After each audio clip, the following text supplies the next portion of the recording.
Every time I scroll through my news feed, I come across another article detailing the demise of retail. And I'm here to tell you, millennials are not killing retail. Retailers are. Exactly. So the retail industry is like your crazy uncle, sitting on the beach, daiquiri in hand, getting pelted by Hurricane Irma, telling Jim Cantori, it's fine, it'll pass. No, it won't.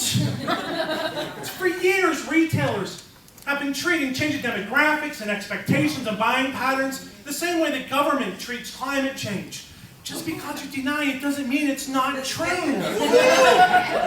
But they've been warned. See, 30 years ago, Green Man told us, Kmart sucks. And he was right. But he wasn't alone. It's not millennials' fault. The retailers forgot why they were successful in the first place.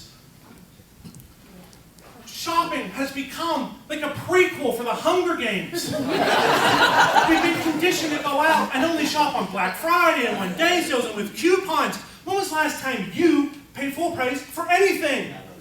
Why would you? And if you do go to a store, your chance of finding an engaged employee is like trying to find a survivor from District 9. We want something better.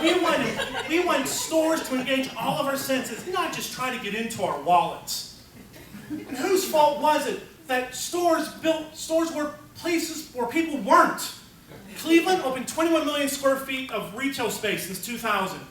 Macy's opened a store in Pittsburgh. Who's going to shop there? Snowbirds? And if they do invest in stores, all they did was slap lipstick on a pig. I'd give stores a cheap facelift and hope, oh, no one will notice. Guess what? We noticed. That's why we shop in our pajamas instead of in their stores. For years, retail was the one place that you could go and climb a corporate ladder without a college degree. But over the years, training budgets got slashed. People don't work in retail, they just try to survive it.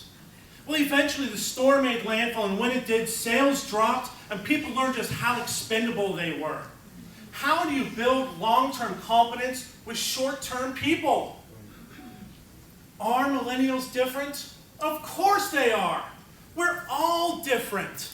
The difference is they've been raised in an era of technology that we could only dream about. If my generation had iPhones instead of Palm, we would have never gone outside either. Every time I hear people talk about millennials, I cringe because they use the same things that our parents said about us. Self-centered? Check. Entitled? Check. Lazy? Check. Stereotyped? Check. In reality, they're no different from us than we were from our parents. Every generation just wants to do better than the generation before them. It's businesses that learn to span that gap that will learn to become the future. We live in an era not just of excess, we live in an era where we don't have enough.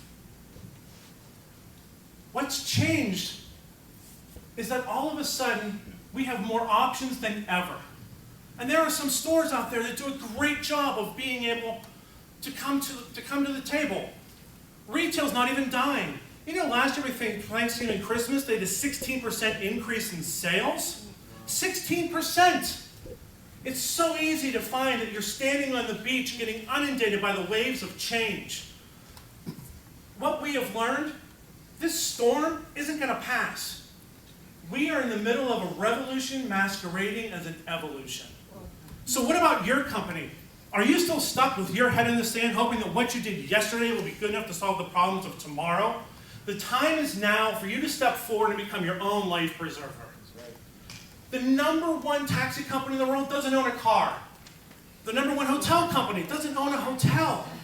How can you step forward, change the customer experience, change what you do? How can you be the great disruptor in your industry? We need better ideas. We need everyone to come together aligned and engaged. We don't need the ideas of a few, we need the ideas of the many. Invest in your people, in ideas, in technology. If you do, your people will reinvest in you. 30 years ago, when the world changed out from underneath the feet of our parents, they blamed us. So in turn, we blame you. Millennials, the time has come. You need to pick who you're going to blame. or you can just change the world and learn to thrive in the storm.